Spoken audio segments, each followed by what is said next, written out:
Shalom, shalom, Marco Silva de volta com um programa especial, hoje a parte 2, as respostas falsas sobre os textos bíblicos. Hoje nós vamos abordar outro assunto muito interessante, que com certeza tem muito a ver com todas as pessoas da face da terra, de modo especial os religiosos, as pessoas que estudam a Bíblia e que ouvem muito comentário, muitas respostas de pessoas acerca desse tema, que até hoje é o que mais intriga a humanidade de modo geral. A origem da vida, no sentido por que o Eterno, Criador dos céus e da terra, permitiu o aparecimento da árvore do fruto proibido. É uma pergunta que foi feita em mais um podcast ao mesmo arqueólogo famoso do Brasil, conhecedor de Bíblia, conhecedor bastante de hebraico, de arqueologia de Israel e do modo geral da história da humanidade, que foi interrogado sobre isso e deu uma resposta que não tem nada a ver com a verdade que o texto da Bíblia está nos ensinando, está nos dizendo. Eu quero, no programa de hoje, mostrar a você o outro lado, a versão, que para você pode ser uma versão, para mim é o que é correto, para você pode ser diferente, talvez aceite ficar com o que ele disse, porque ele, como cristão, deu uma resposta de cristão, obviamente. Ele simplesmente olhou para o teu entrevistador nesse podcast e disse, porque Deus, pela misericórdia, por ser compassivo, ele fez isso para se nivelar ao homem, se tornar um homem, viver as circunstâncias que o homem experimentaria nessa vida. E isso foi sendo convincente, porque ele, com boa idade, com uma eloquência, uma voz bem colocada, chama a atenção, tem empatia com as pessoas, e as pessoas se concentram nisso.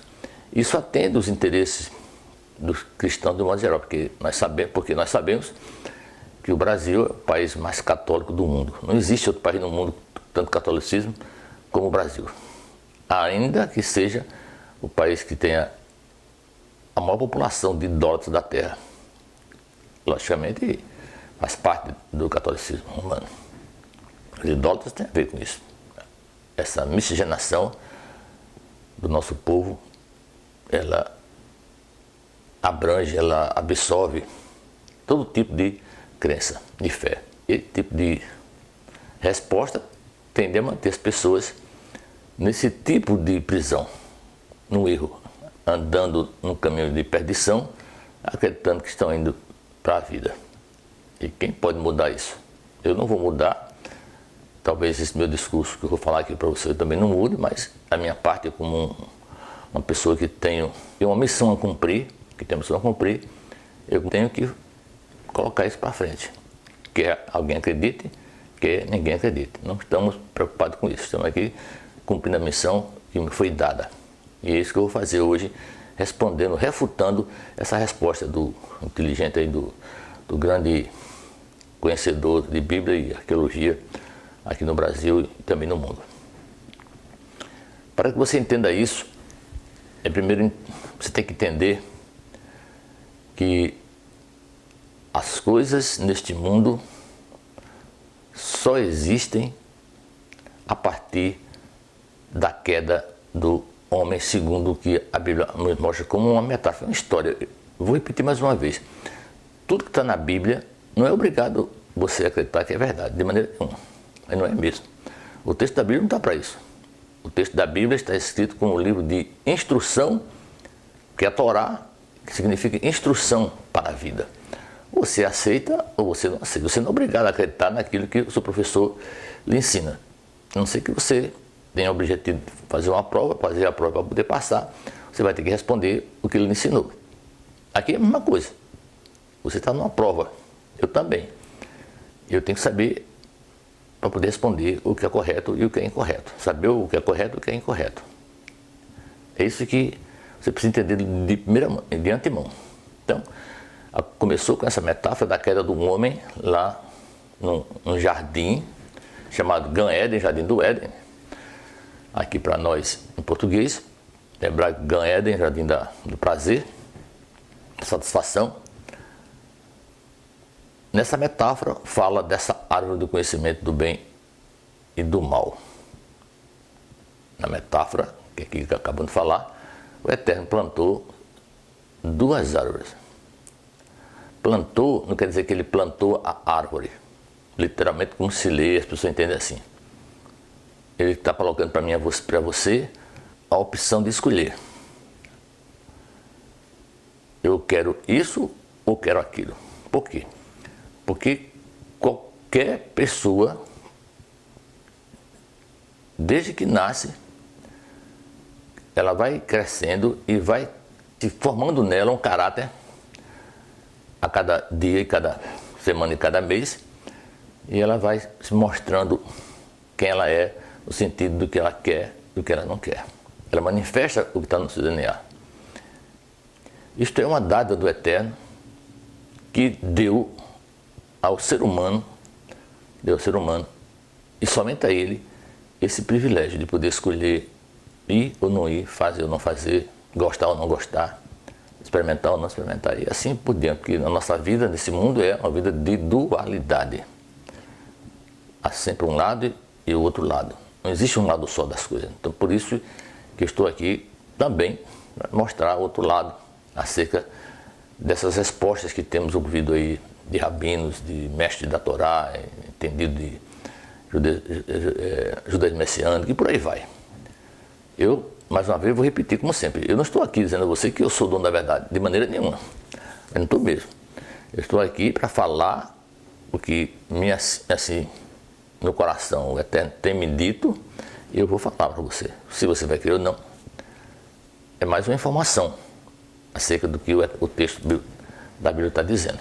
Agora, isso é um termo que não está, como eu disse, ao alcance de todas as pessoas. Não está. Uma mística judaica, chamada Kabbalah, que muita gente conhece como Kabbalah, não existe Kabbalah, é Kabbalah, é mostrada a revelação das coisas do Eterno. É preciso se envolver muito com as coisas do Eterno, se mostrar de verdade diligente nas coisas dele, para que ele fale a você, e ele mostra a você. Porque, como a própria palavra diz, o Eterno fala: se me buscares, eu me deixarei achar. Quando me buscar de todo o coração, toda a tua força, todo o teu entendimento. Tem que ser dessa forma. Se não for, você é apenas um passador religioso. Então, voltando ao assunto, isso aconteceu nessa metáfora, nesse Gan Eden, nesse jardim aqui. As pessoas não entendem realmente bulufas sobre isso, e eu vou falar de algo aqui hoje que eu tenho a mais absoluta certeza que você nunca ouviu em lugar nenhum. Eu mesmo não ouvi até hoje. Então, quando o Eterno origina esse jardim, quando isso aconteceu, o Eterno Hashem, que assim nós conhecemos, e você conhece como Deus da Bíblia, que é de Israel, esse Deus, na sua mente, na ideia, trouxe a existência à Terra, tudo que existe no universo, e principalmente o homem que nós conhecemos como Adão Kadmon ou Macadimon, o homem da luz, o homem que é imaterial, o homem da pureza, porque a luz é pura. Por isso, o homem da luz, Macadimon. A obra excelsa da criação do Eterno. E que a Bíblia fala que ele estava com ele antes do início de tudo. Porque na ideia do Eterno, para formar algo, ele imaginou isso. Fez esse homem, criando o universo depois dele. Para ele. Para uma geração semelhante a ele. Para a sua imagem. Nele mesmo, no Eterno. Porque, como já falei, você sabe, o Eterno não está no universo e nas coisas. Não é verdade. Na verdade, tudo está no Eterno. Tudo está em Hashem. Tudo está nele. Nada foge dele.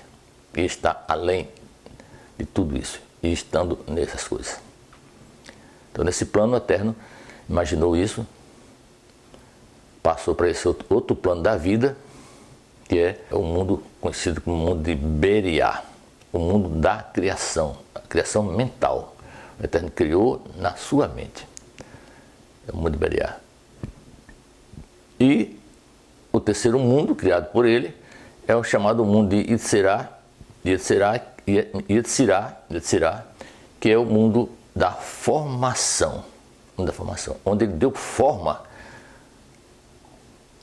e as coisas começaram a ser formadas. E vai ver a criação de todo o universo cósmico. Lembre-se que antes de tudo ser formado, já existia com ele, na sua mente, esse ser perfeito, como ele é perfeito, para trazer à baila à existência um mundo da perfeição, que é conhecido, no final de tudo, como o mundo de Olam Abba, o mundo da eternidade, o mundo da perfeição eterna, da plenitude. Então ele, nesse mundo de Yetzirah, formou, como a Bíblia relata, os mares, os peixes, as aves, as florestas, tudo que existe na terra, e por fim, o homem. O homem na forma como hoje um mundo que é o quarto mundo, o mundo chamado mundo de Asiá, ou o mundo da revelação, o mundo da realidade aparente, esse homem que é carnal nessa forma humana que nós temos hoje. Veja que o Eterno foi criando as coisas e terminando nesse quarto mundo. E vamos entrar na história desse fruto. Como isso aconteceu? Por quê? Porque essa é a maiútica, a problemática daqui que estamos discutindo, que estamos aqui colocando com a árvore do bem, a árvore da vida e a árvore do conhecimento do bem e do mal. E a metáfora diz que a mulher comeu do fruto e deu para o homem, e o homem comeu do fruto também, e os dois viram que estavam nus. Isso já dá para ter uma ideia do que foi, o que aconteceu. E onde aconteceu isso? Esse acontecimento não aconteceu aqui, nesse mundo, no plano de Asiá. Não. Isso aconteceu no mundo da formação. A criação começou no mundo da formação. O Eterno começou a formar as coisas. E é tão verdade que se você ler qualquer versão da Bíblia, você vai ver que o Eterno, lá no capítulo 1 de Gênesis, do Bereshit, 27, diz que o Eterno fez homem e mulher. Homem e mulher. A obra da sua criação, a obra excelsa, a obra máxima, mais valorosa, mais valiosa, foi esse ser, o homem e mulher. Eles eram juntos, foram feitos juntos nesse plano, porque o Eterno tem esse plano já na sua mente de trazer o homem a esse plano de Asiá, para mostrar às pessoas que assim descenderiam deles a opção de vida e de morte, de bênção e maldição. Esse fruto que as pessoas, até hoje, até mesmo esses sábios, especulam várias frutas. A Igreja Católica colocou maçã e aí muitos vão trazendo outros frutos. E as pessoas não percebem que não é uma fruta. Elas não enxergam que não é uma fruta. A Bíblia não fala em fruta, fala de fruto. Fruto, o que é um fruto? Vamos definir o que é fruto. Fruto é o quê? É o resultado de uma coisa que você plantou, que você está colhendo. Isso é o fruto. Você escolheu algo, você plantou naquilo, vai ter um fruto para isso aí, você vai gerar um fruto. Essa é uma explicação bem simples para você entender. Você plantou, você vai colher um fruto daquilo que você plantou.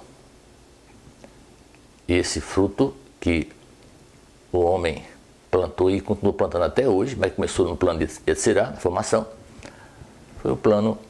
foi a desobediência. Que todos nós estamos vivendo disso.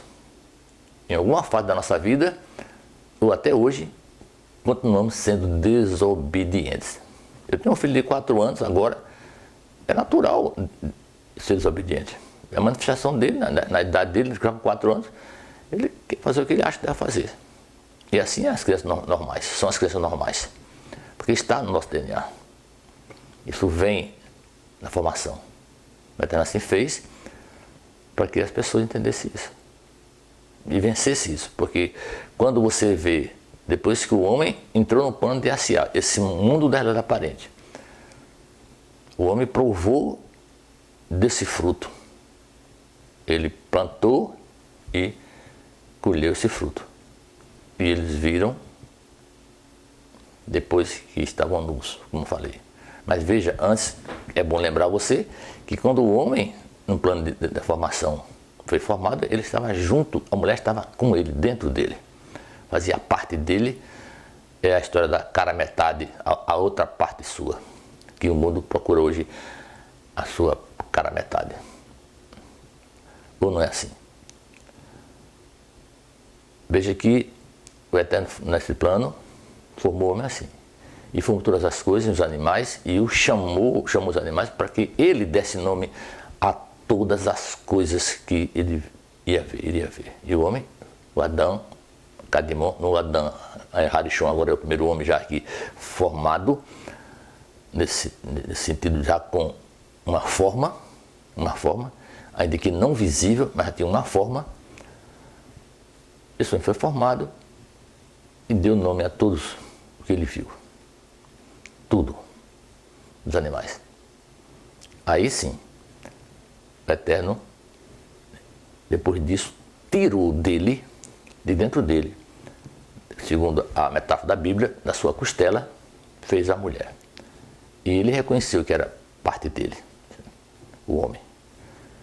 A partir daí, vivendo como crianças vivem, na inocência, tudo bem, até a desobediência, que é o fruto que nos leva à morte, nos leva à dor e ao sofrimento.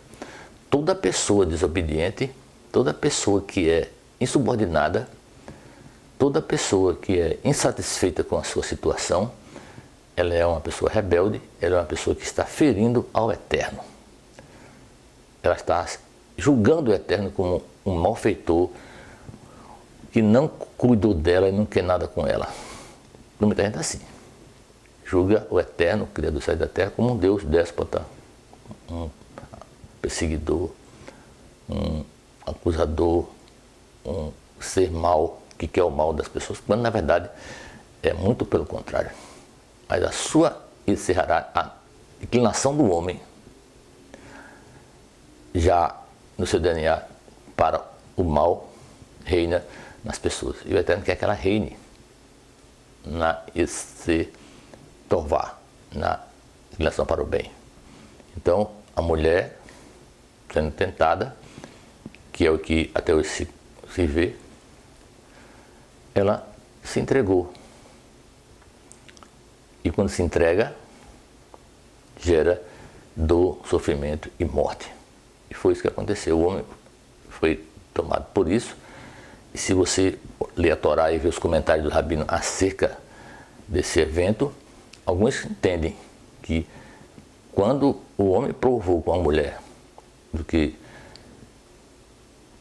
não era para provar, conheceu esse fruto, provou desse fruto, eles deixaram o mundo de será e entraram no mundo da realidade aparente. É como se tivesse passado de um portal, que a física hoje pesquisa isso, entrando em outro mundo, que o Eterno assim já tinha criado desde o plano de Beriá, na mente, na ideia. Trouxe a origem, o homem passou por esse portal com a mulher, entrou nesse mundo. Daí eu vim entender, essa semana, correndo e conversando com o Eterno, sobre esse assunto, porque há muito tempo eu me perguntava como explicar essa história. Crescei e multiplicai-vos. Crescei e multiplicai-vos. Aqui nesse plano. Isso aconteceu aqui nesse plano. crescer e multiplicar, porque o Eterno precisa que as coisas cresçam, que elas se multipliquem, para que a vida continue, que ela não pare, porque o mundo, a vida é movimento.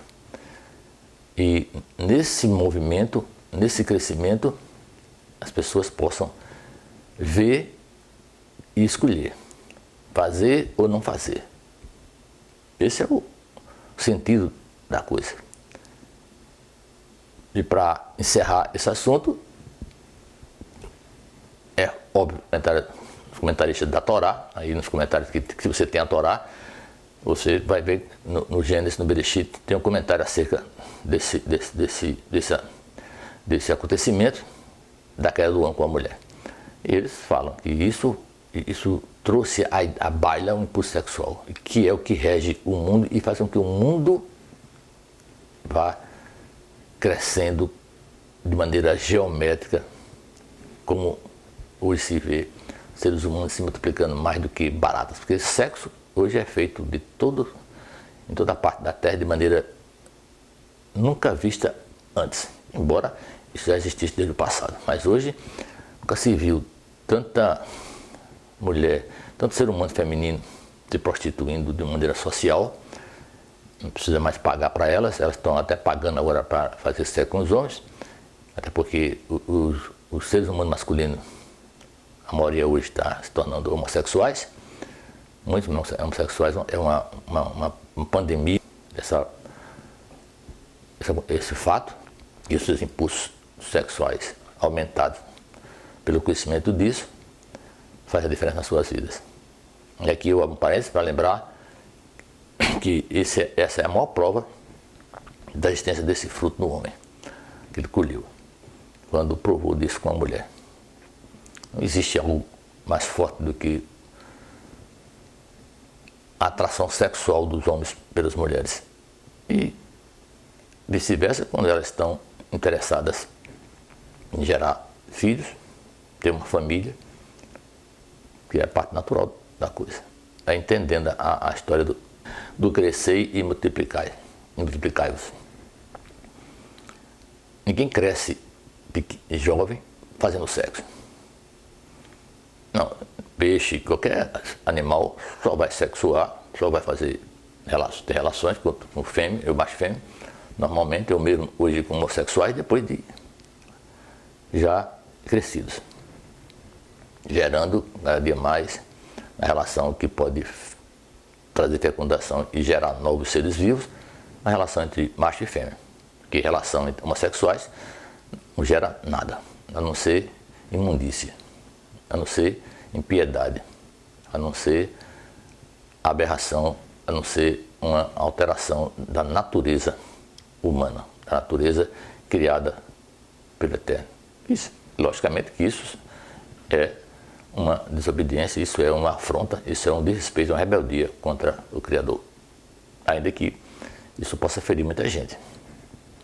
Mas a fé delas nós temos que respeitar. Mas esse é o nosso ponto de vista com relação a isso, não condenando as pessoas que fazem isso, porque nós não julgamos ninguém. Cada um prestará conta de si mesmo ao Eterno.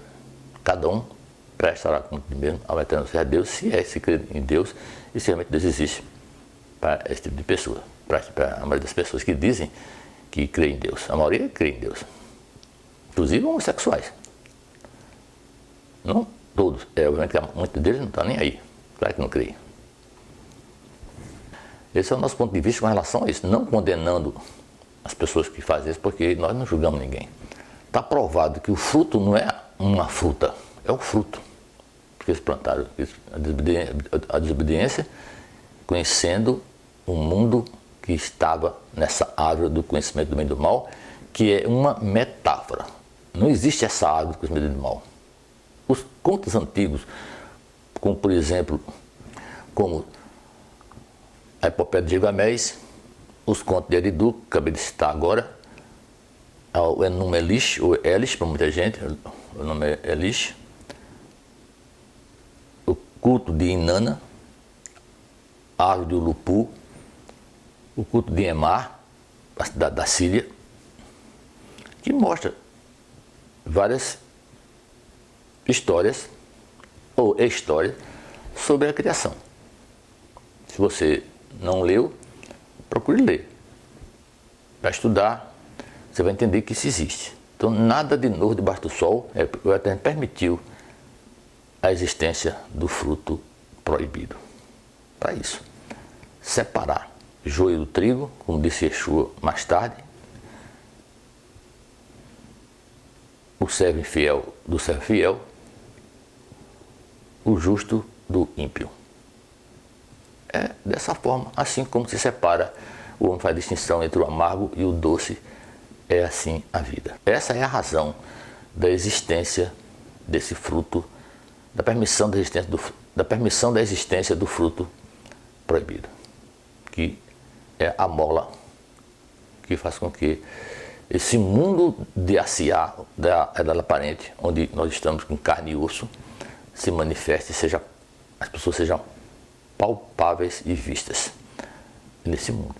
E elas se multiplicam, porque sem essa multiplicação não haveria peixes, não haveria leões, gato e um animal, se não existisse o macho e a fêmea para se multiplicar e dar a cada um de nós a experiência de poder escolher fazer ou não fazer, escolher vida e bênção ou a maldição que vai gerar a morte.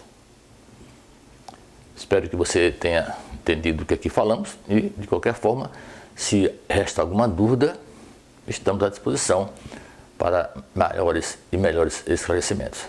Shalom, shalom. Até o próximo programa.